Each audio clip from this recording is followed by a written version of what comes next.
Hello guys, and today I want to show you how to enable and disable silent mode on your Apple Watch Ultra 2.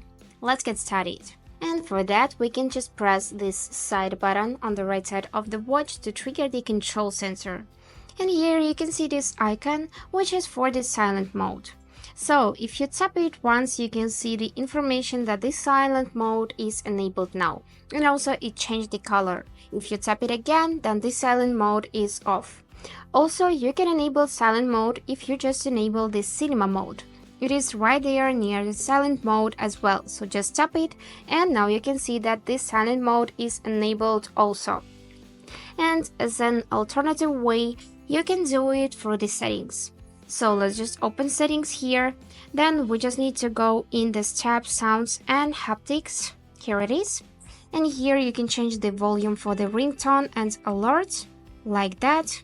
And also you can enable your silent mode here. Just tap on the switcher and now it is enabled. And that's it for today. I hope this video helped and thank you for watching.